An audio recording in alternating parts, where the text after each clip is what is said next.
Titanic, dès qu'il passe, pareil, je peux pas m'empêcher de le regarder. La scène où ils sont là comme ça à donf, ils tournoient et tout. J'avais vu d'ailleurs un making-of que tu vois en fait qui tourne avec la caméra comme ça. Du coup, maintenant, dès que je vois la scène, je me dis bah non, il tourne avec la cam. Voilà, décevant.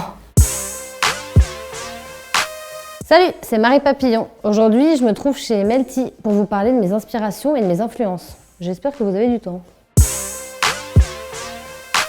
Je me rappelle ce que c'est mon premier single. C'était un CD de titres et c'était Mambo No. 5, Lou Bega. A little bit of Monica in my life, a little bit of Erica by my side, a little bit of Rita's all I need. Et je me rappelle, j'arrivais dans le salon et je poussais la table basse comme ça, très fort. Là, je faisais choré sur choré et je faisais beaucoup de choré sur Annie Cordy. J'adorais Annie Cordy, ne me demandez pas pourquoi. Ça va vous tuer, c'était le concert d'Annie Cordy. Quand je vous dis que j'étais une grande fan, elle venait de sortir un livre et il y avait plein de personnes, pas de mon âge, qui attendaient comme ça avec leur livre et moi j'étais passée devant tout le monde comme ça. C'était super. Ambiance de folie, tous les petits vieux comme ça. Poster de Céline Dion et un énorme poster de Sarah Michelle Gellar, Buffy contre les vampires. J'étais une grosse fan et j'ai eu aussi le poster de Titanic. Voilà, la base. Bah, mon père, ce bon vieux radio classique. Et puis beaucoup de musique latino-américaine. Vraiment, il y en avait pour tous les goûts, de salles, de ambiances. Et il mettait aussi de temps en temps mes musiques à moi, dont une cassette. Et je me rappelle que mes frères et sœurs disaient « Oh non, pas encore la cassette de rap !» Voilà, mais bon, je gagnais parce que j'étais la plus petite. Bah, Buffy, Sarah Michelle Gellar et Bette Porter dans The L Word. Et Dr. Queen, femme médecin. Mais bon, pas pour des raisons esthétiques, parce que je me disais, waouh, c'est une femme médecin à la limite des terres colonisées. Mais en fait, moi, j'aimais que des meufs badass, quand j'y pense. Annie Cordy.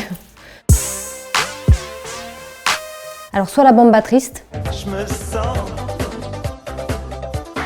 définitivement comme une bamba triste. Sinon, Love Amour. Et j'avais l'habitude de regarder en boucle ce clip avec mon frère. Et je trouve qu'il est esthétiquement incroyable et la chanson est super. Toute une partie rap DJ géniale. Ah bah c'est Titanic. Dès qu'il passe, pareil, je peux pas m'empêcher de le regarder. Je me rappelle, j'avais été le voir 7 fois au cinéma avec une copine. Complètement tarée. La scène où ils sont là comme ça à donf, ils tournoient et tout. Et puis j'avais vu d'ailleurs un making-of de Léo, que tu vois en fait qui tourne avec la caméra comme ça. Et du coup, bah, j'étais un peu genre, oh, j'étais pas obligée de voir les coulisses, quoi. Tu vois, du coup, maintenant, dès que je vois la scène, je me dis, bah non, il tourne avec la cam. Voilà, décevant. C'est le générique de ma série à moi.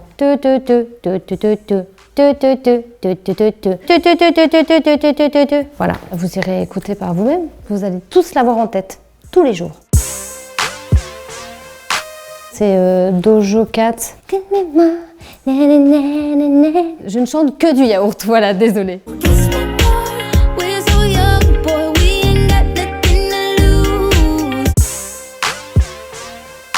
Dodo, ma voisine, de 75 ans. La vie est une fête avec Dodo. Il y a toujours des trucs qui se passent.